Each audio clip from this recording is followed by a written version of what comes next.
땅을 파는 역할을 땅 장사를 하는 거고요. 네. 주택공사는 이제 집 장사를 하는데 한마디로 땅 장사하지 말고 이제 집 장사에 집중하겠다는 겁니다. 그래서 6만 호 정도를 공급하겠다는 거고요.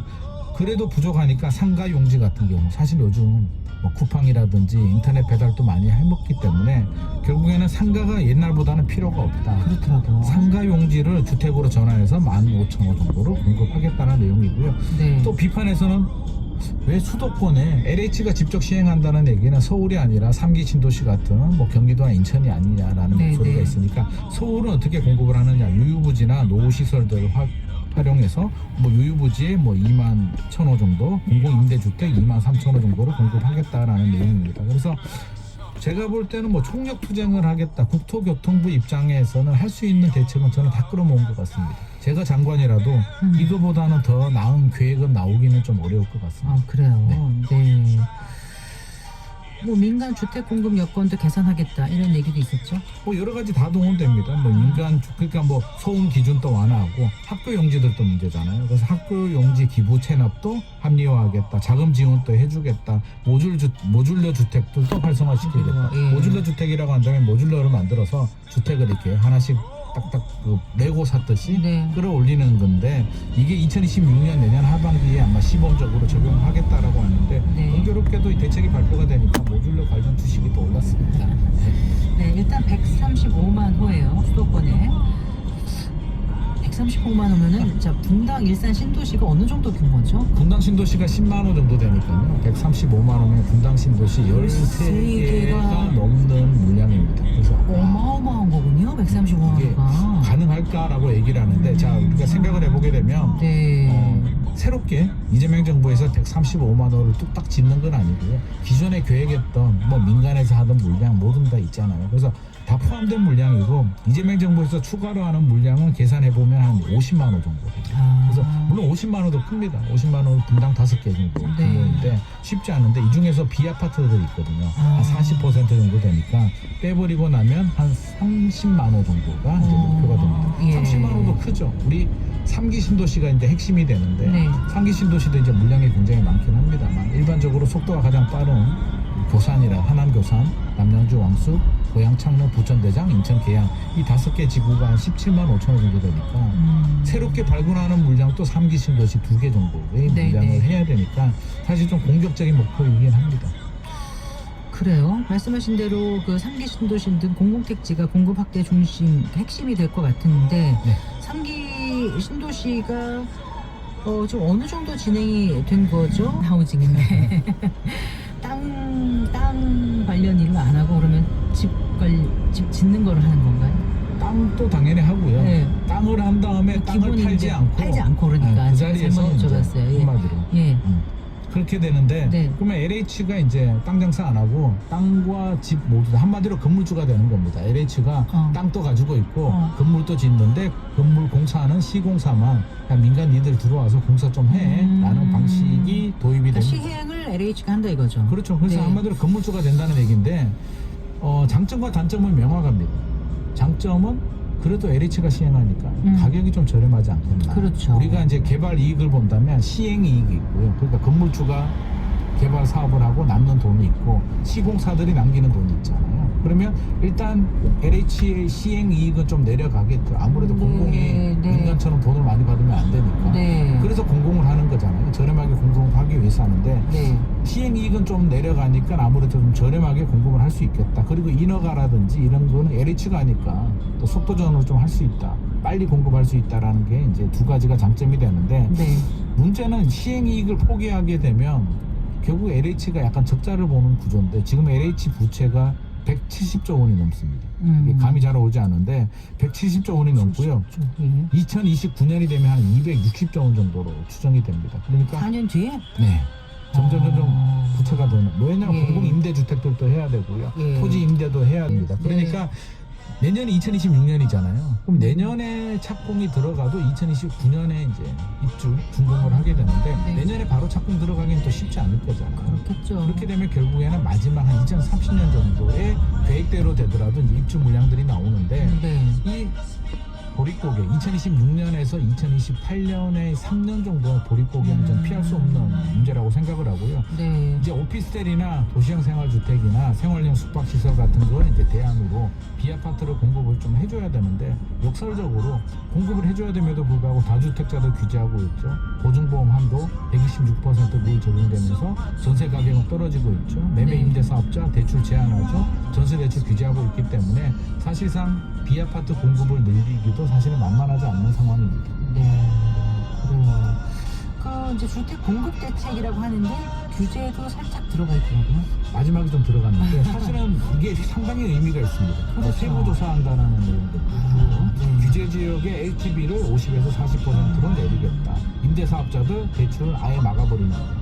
집 있는 사람들은 전세 대출 한도 어디 임대사업자? 서울 수도권? 네네, 수도권입니다. 네. 그리고 무주택자들 집 있는 사람은 대출 한도가 2억까지 이제 막아버리는데 이 내용을 보게 되면 이제 어떤 생각이 드냐면 이번 대책이 이제 마지막이 아니고 1차가 627 대책이었고 네. 2차가 이제 97 공급 대책이면 여기서 다음에도 7이 들어갈까요? 여기서 집값이 올라가게 되면 뭐 다음에 17 대책인가? 아무튼 간에 추석 그런 거 가운데라서 안 돼요. 계속 지나고 반응을 보고 아무튼 나올 것 같은데 네. 제가 볼 때 다음 대책을 좀 염두에 두고 나온 것 같습니다. 어떤 왜냐하면 면에서요? 국토부가 토지거래 허가 지정을 할 수 있도록 이번 대책이 나왔거든요. 권한을 그 확대했더라고요. 얘기는 마포나 성동 같은 경우는 국토부가 조금만 집값이 올라가도 아마 토지거래구역 규제 지역으로 지정할 그 규제 가능성이 지정하는 그 기준이 있지 않습니까? 기준이 있죠. 뭐 기준이 바뀌지 않는 한 국토부라도 마음대로 지정하지는 않을 거 아니에요. 마음대로 지정되지는 않는데 아마도 집값이 올라가면 충분히 조건이 충족이 될 것 같고요. 아. 또 이 얘기도 많이 합니다. 규제 지역 40%면 강남 3구 용산구에 네. 지금 대출 627 대책으로 6억밖에 안 나오는데 40%가 무슨 의미냐라고 하는데 네. 뭐 장지동이나 거기에 마천동에서 보면 15억 이하 아파트들이 있고 저는 이게 그렇게 생각해요. 15억 이하 아파트는 앞으로 성동이나 마포 쪽에 지정하게 되면 네. 결국엔 15억 이하 아파트들이 많이 있으니까 네. 확대 적용을 염두에 두고 이런 대책들이 나오지 않았나라고 해석을 하고 있습니다. 그래서 집값이 조금이라도 움직이는 기미가 있다면 아마 3차 대책이 나올 수도 있으니까 네. 결국에는 이제 공급 대책 나왔고요. 네. 꾸준히 실행하는 거 중요하고요. 집값이 이제 다시 꿈틀대면 수요 억제로 네. 금융 대출 규제 더 강화될 가능성이 높을 것 같습니다. 그 많은 분들의 관심을 끌었던 서울 그 잠실에 있는 그 루엘, 네. 잠실의 루엘. 네. 그 당첨 최저점이 70점인데 네. 70점이면은 이게 4인 가족이 만들 수 있는 점수인가? 4인 가족의 만점이 69점입니다. 그러니까 4인 가족은 부부, 자녀 2명의 무주택, 통장 가입 기간 15년 이상 만점을 받으면 69점인데 네. 51제곱미터 전용 면적 최저 점수가 70이니까 4인 가족은 떨어졌습니다. 제 친구도 69점이 있는데 주위에 4인 가족이 많지 않아요, 요즘? 요즘 4인도 쉽지 않습니다. 대부분 네. 3인 가족이니까 더 멀어지고요. 네. 나머지 최저 점수는 74점입니다. 자녀가 3명 있는 분들이고요. 만점 또 나왔습니다. 이분은 84점 만점. 일곱이라고 그러는데. 만점은 본인 포함해서 7이니까 본인 제외하고도 6명이니까 자녀 3명에 부모님 2분까지 이제 부양가족으로 해야 되니까 네. 이게 결국에는 실현할 수 없는 목표니까 네. 저는 근데 당첨이 정말 하늘의 별 따기 같이 힘든 구조라면 이게 결국은 연면에게만 로또가 되고 그림의 떡이 되는 건데 청약제도 또 어떻게 좀 손 봐야 되는 게 아닌가 이런 얘기 나오죠? 저는 청약 제도가 이제 한계, 그 청약 가점제는 한계에 도달한 것 같고요. 이게 사실 뭐 청년들 입장에서는 달성 불가능한 목표이기 맞습니다. 때문에 네. 특별 공급이야 신혼부부들이나 다자녀한테 주고요. 일반 공급에 대해서는 저는 그 추천 물량이나 그냥 네. 납입 금액 정도로 네. 부양가족 점수는 그냥 특별 공급에만 집중을 하면 좋을 것 같습니다. 알겠습니다. 잘 들었습니다. 고맙습니다. 감사합니다. 네, 김인만 부동산 경제연구소장과 함께했습니다. 마칠 시간입니다. 성기영의 경제쇼 오늘 순서 여기까지입니다. 고맙습니다.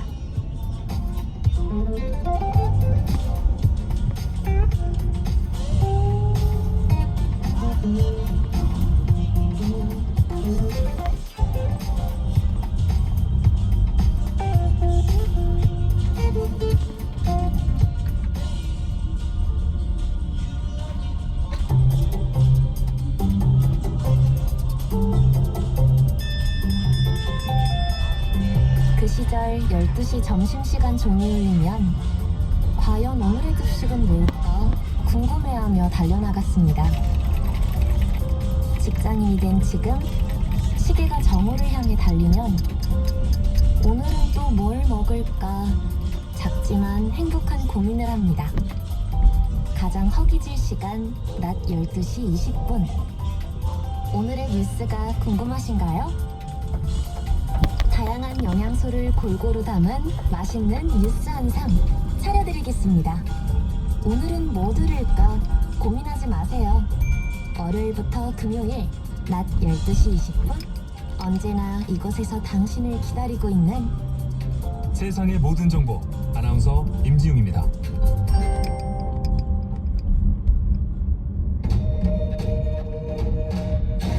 광복 80년 KBS 라디오 캠페인 밸류업 대한민국.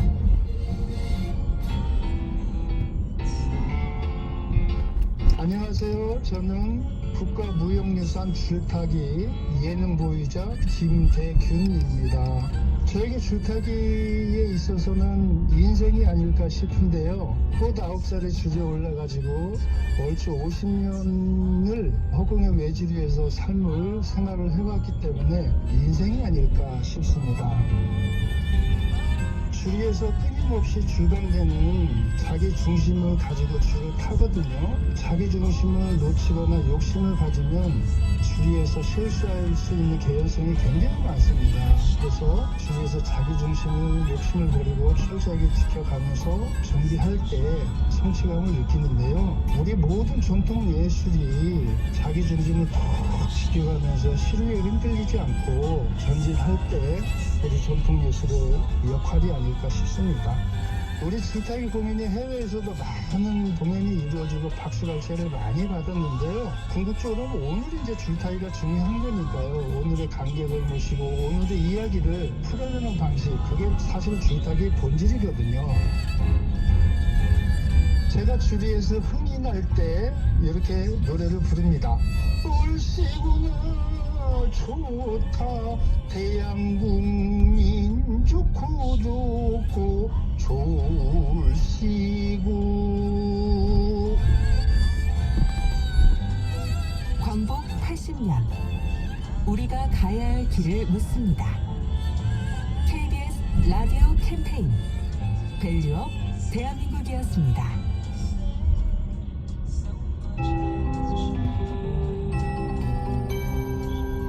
KBS 58분 날씨.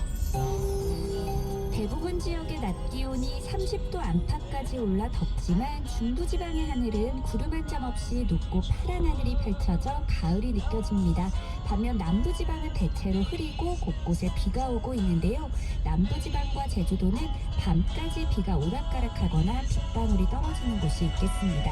내일은 전국에 비 소식이 있습니다. 내일 하늘이 차차 흐려져 늦은 오후부터 차차 비가 내리기 시작하겠고요.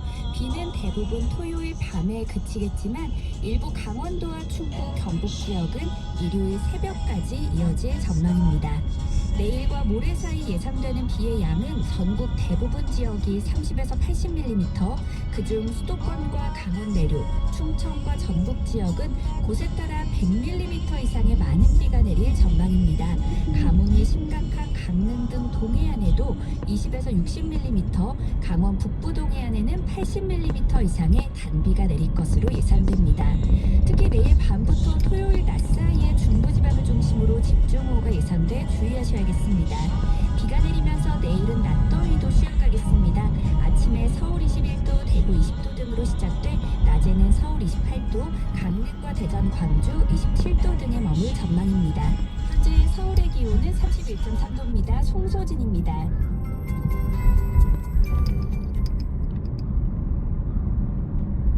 한국인의 중심 채널 KBS 제1라디오가 5시를 알려드립니다. AM 891kHz, FM 103.7MHz, KBS 부산 제1라디오입니다. HLKB.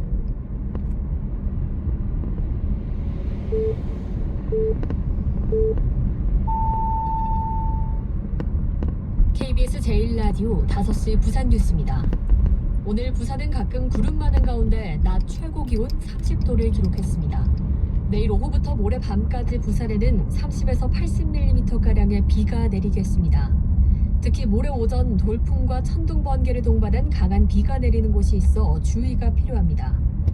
내일 부산의 아침 최저 기온은 24도, 낮 최고 기온은 28도로 예상됩니다. 바다의 물결은 부산 앞바다에서 최고 2.5m로 일겠습니다. 해양수산부가 이전할 임시청사가 다음 달부터 공사에 들어갑니다. 전재수 해양수산부 장관은 오늘 열린 새 정부 출범 100일 기자간담회에서 다음 달 해수부 청사 착공에 들어가 12월까지 부산 이전을 완수하겠다고 말했습니다. 또 해운천사 이전 활성화를 위해 지원협의회를 구성 운영하고 해수부 산하 공공기관을 조속히 확정해 이전을 함께 준비하겠다고 밝혔습니다. 또 해사법원과 동남권 투자공사도 적기에 설립되도록 지원하는 동시에 북극 항로 전담팀을 직접 총괄 관리하겠다고 강조했습니다. 극한 가뭄으로 식수 공급에 어려움을 겪고 있는 강릉시에 재해 구호기금과 식수 등을 부산시가 잇따라 지원합니다. 부산시는 지난 3일 18톤에 이어 부산 수돗물인 순수 365 72톤을 추가 지원하고 재해 구호기금 1억 원도 강릉시에 전달합니다. 부산상인은 5천만 원 상당의 1.8리터 용량 생수 2만여 톤을 강릉시에 지원하고 부산소방재난본부는 지난 8일부터 강릉시에 물탱크차 3대를 보내 급수 지원 활동을 벌이고 있습니다. 부산시의회 예산결산특별위원회는 부산시가 요구한 3차 추가 경정 예산안을 의결했습니다. 부산시의회 예결특위는 부산시가 제출한 추경 예산안 세출 부문과 헬싱키, 케이프타운 등에 이어 세계 11번째 세계 디자인 수도가 됐습니다. 공직선거법 위반 혐의로 기소된 이갑준 사구청장이 1심에서 직위 상실형을 선고받았습니다. 부산지법 서부지원 형사 1부는 지난해 총선을 앞두고 국민의힘 예비후보를 위한 선거운동을 한 혐의로 재판에 넘겨진 이구청장의 혐의를 모두 유죄로 인정해 징역 8개월에 집행유예 2년을 선고했습니다. 이구청장은 항소의 뜻을 밝혔습니다. 만일 앞으로 상급심에서 징역형 또는 벌금 100만 원 이상이 확정되면 이구청장은 구청장직을 상실하게 됩니다. 오늘 새벽 4시 반쯤 부산 사하경찰서 인근 도로에서 800mm 상수도관이 파열됐습니다. 이로 인해 수돗물이 새어나왔고 2개 차로가 통제돼 출퇴근길 극심한 정체를 빚었습니다. 파열된 수도관은 오늘 밤 정식 복구되고 또 통제된 인근 차로는 내일 새벽쯤 정상 운영될 예정입니다. 부산시 상수도사업본부는 1985년에 설치된 상수도관이 낡아 파열된 것으로 보고 있습니다. 해운대 백병원 소속 전문의가 간호사 등을 괴롭혔다는 폭로가 나와 병원 측이 진상조사에 나섰습니다. 보건의료노조는 오늘 기자회견을 열고 해운대 백병원 소속 전문의가 수술 도중 기구를 던지는 등 2018년부터 폭언과 폭력을 일삼으며 간호사 등을 괴롭혔다고 밝혔습니다. 또 여러 차례 직장 내 괴롭힘 신고를 해도 병원 측이 침묵하고 있다고 주장했습니다. 이에 대해 해운대 백병원은 해당 사건을 학교 독을 없앨 순 없다면서 최대한 감정을 배제하고 전문적으로 검토해야 한다. 정부 주도 개혁을 하겠다고 말했습니다. 관세 협상 관련해선 어떠한 이면 합의도 국익에 반하는 결정도 하지 않겠다고 강조했습니다. 여야의 특검법 수정안 합의가 결렬된 데 대해선 정부 조직 개편과 내란 진실 규명을 맞바꿀 순 없다며 그런 합의는 원치 않는다고 했습니다. 관련해서 여야 원내 지도부 간 합의했다가 민주당 통보로 결렬된 이른바 더 센 세계 특검법이 여당 주도로 오늘 오후 국회 본회의를 통과했습니다. 정치 토크 코너에서 주요 정치 현안 자세히 분석합니다. 만 18세 어린 나이에 자신을 성폭행하려던 가해자의 혀를 깨물었다는 이유로 집행유예를 받았던 최말자 씨. 61년 만에 열린 재심에서 무죄 선고를 받았습니다. 인터뷰 코너에선 최말자 씨 변호인 김수정 변호사를 전화로 만나서 이번 무죄 판결의 의미를 자세히 알아봅니다. 뉴스레터 K 지금부터